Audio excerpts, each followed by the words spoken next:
Bonjour aux étudiants de BTS MCO. Dans cette vidéo, je vais vous partager 8 astuces qui vous permettront de développer vos chances de réussir l'oral que vous allez passer dans quelques semaines. Donc restez connectés jusqu'à la fin de cette vidéo car à chaque instant, à chaque minute, il y aura des conseils qui vous permettront de vous améliorer. La première chose, c'est d'avoir un dossier complet. En quoi cela consiste? Comme vous le savez, vous avez 5 compétences à valider. Donc, soit vous avez un dossier qui est composé de 5 compétences, ou bien vous pouvez très bien avoir 5 dossiers différents qui traiteront les 5 compétences différentes. Mais dans chaque dossier, il faut bien vous assurer que vous aurez les éléments suivants. Donc, premier élément, la compétence mobilisée. Est-ce qu'il s'agit de la compétence 1, 2, 3, 4, voire 5? Deuxième chose, quel est le contexte professionnel dans lequel vous évoluez? Donc, il faudra en parler et le décrire. Troisième information, la date et la durée de votre problématique. Ensuite, la méthodologie, donc toutes les étapes toutes les étapes tout simplement que vous avez pu mettre en place pour atteindre votre objectif. Les moyens, les techniques utilisées également pour atteindre l'objectif. Et enfin, les résultats obtenus. Et à la suite des résultats obtenus, vous pourrez parler des apports pro et des apports personnels. Mais dans tous les cas, si votre dossier est composé des éléments suivants, le jury pourra vous prendre au sérieux. Déjà, c'est la première chose qu'il faut savoir. Donc, la deuxième chose qu'il faudra prendre en considération, c'est le vocabulaire. Le vocabulaire vous permettra d'atteindre 2 éléments. La première chose, donner de la pertinence à votre dossier. Plus il y aura un champ lexical et du vocabulaire d'ad hoc, et plus le jury pourra vous prendre au sérieux. Donc, n'hésitez pas à développer ce vocabulaire, mais on verra comment faire pour le développer dans quelques instants. Et deuxième chose, le fait d'intégrer du vocabulaire vous permettra de justifier que vous avez assimilé le cours tout au long de l'année. Et donc, voici un exemple pour illustrer mes propos, donc pour vous dire comment faire pour intégrer le vocabulaire dans votre dossier. Donc, le premier exemple, le seul exemple d'ailleurs que je vous donnerai concernant le vocabulaire, c'est, on va prendre un exemple quelconque. Imaginons que vous venez d'implanter un produit.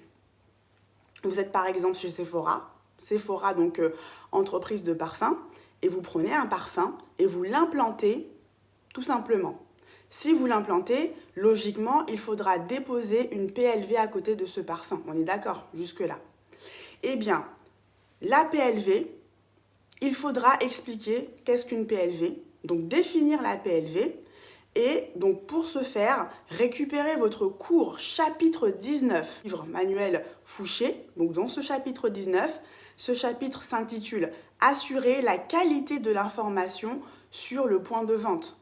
Vous récupérez ce chapitre, vous le lisez et ça vous permettra de voir des mots-clés, des mots extrêmement importants en lien avec les PLV et les ILV. On vous dira qu'est-ce qu'une PLV, qu'est-ce qu'une ILV, la différence entre les deux et l'intérêt de mettre en place une PLV.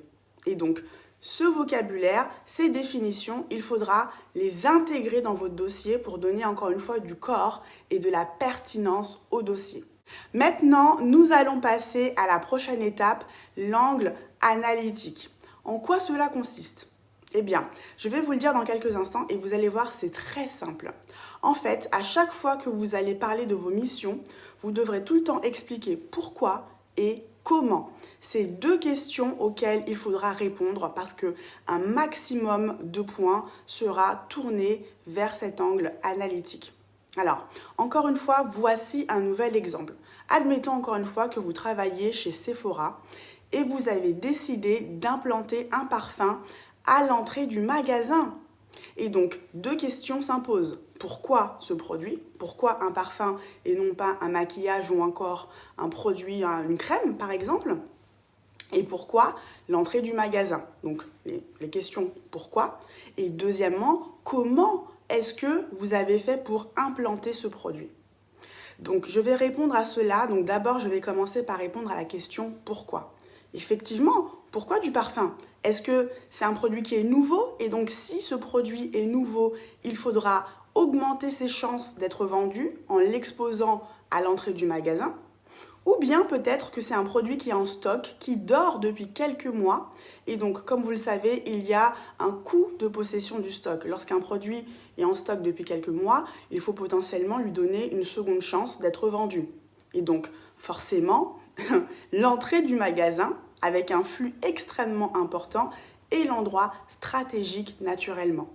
Donc vous voyez, j'ai répondu à pourquoi ce parfum et surtout pourquoi l'entrée du magasin, parce que c'est une zone chaude. Et maintenant, comment l'implanter? Eh bien là aussi c'est simple, à chaque instant, vous devrez expliquer toutes les étapes que vous avez entreprises, tout en expliquant, tout en détaillant. Gardez bien ça en tête, détailler et expliquer. Donc première étape, admettons, je prends mon produit, le parfum, et je vais l'inventorier. L'inventorier me permettra d'avoir un stock fiable et surtout en fonction de la quantité,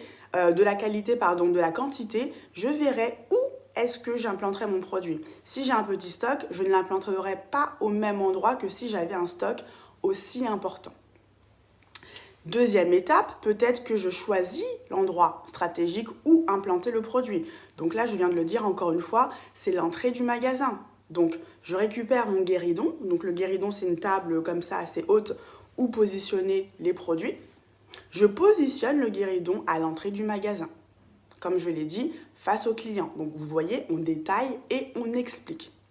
Étape 3, j'implante mon produit sur mon guéridon. Peut-être que je vais implanter le produit à la verticale. J'ai décidé de le faire. J'expliquerai pourquoi à la verticale. En quoi la verticale est mieux qu'à l'horizontale.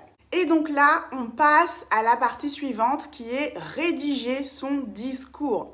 Je vous partage une expérience. Une fois, une étudiante passait son oral tranquillement, tout se passait bien et d'un coup, son regard croisa le mien. Elle a commencé à paniquer, la panique totale et son discours a commencé à ne plus être cohérent. C'était complètement différent et on sentait qu'elle était mal à l'aise.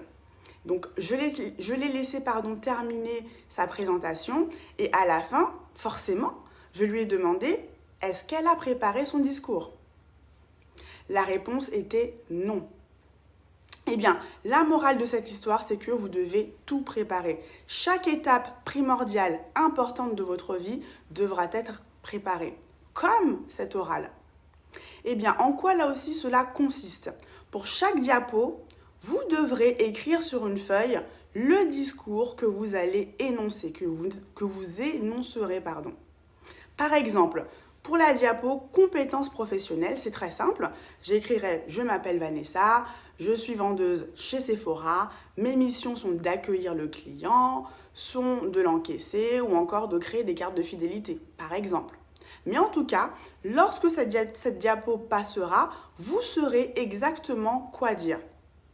Et ça vous évitera de bégayer dans des moments comme celui-ci, des moments où la pression augmente. Et comme il s'agit d'un enjeu important pour vous, la pression augmentera tout le temps, c'est sûr et certain. Donc mettez toutes les chances de votre côté pour pouvoir réussir cet oral. Et donc dans les moments de stress, vous pourrez vous raccrocher à un point d'ancrage. Prochaine étape, s'entraîner, c'est logique. Une fois que le discours est prêt, la prochaine étape est de s'entraîner. Donc entraînez-vous une fois, 2 fois, 3 fois, mais pas trop pour rester naturel. Petit conseil, entraînez-vous face à une caméra. Donc prenez votre smartphone par exemple, mettez-le face à vous sur une table, asseyez-vous parce que le jour J, vous serez assis face au juré. Enregistrez-vous tranquillement et à la fin, auto-évaluez-vous. Regardez vos points forts par exemple ou encore vos axes d'amélioration. Et à la suite de vos axes d'amélioration, l'idée est d'ajuster le discours, votre posture.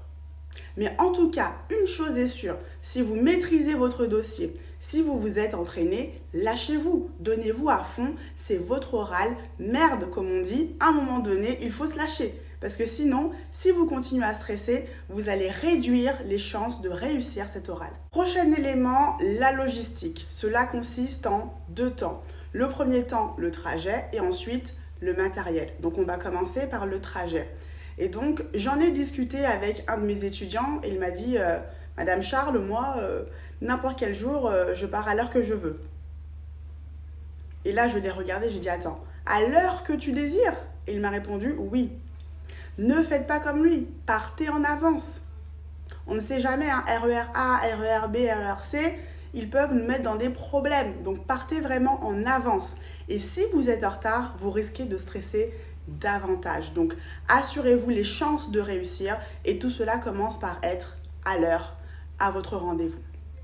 Ensuite, le matériel. Effectivement, vous devrez avoir un ordinateur ou bien une tablette chargée. C'est extrêmement important, donc pensez à charger votre matériel la veille. Ensuite, n'hésitez pas aussi à avoir une copie de votre PowerPoint sur la clé USB ou encore de vous envoyer ce PowerPoint par mail. Parce qu'en cas de problème, vous pourrez trouver une solution assez rapidement. Par exemple, s'il n'y a pas de réseau, vous pourrez dégainer votre téléphone et afficher le PowerPoint face au jury et non paniquer comme ça. Moi-même, j'aurais paniqué, mais voilà, en tout cas, c'est pour éviter de paniquer. Ensuite, la tenue, effectivement, on en parle rarement, mais la tenue est primordiale. J'ai dit à mes étudiants, pareil, vous devez être on flic, sapé comme jamais. Une chemise, par exemple, un pantalon en lin, ou pour une femme, une robe, par exemple, ou bien un blazer, vous devez absolument partager une image professionnelle, même véhiculer une image professionnelle de vous. Et dans ce cas précis, vous aurez toutes les chances de votre côté.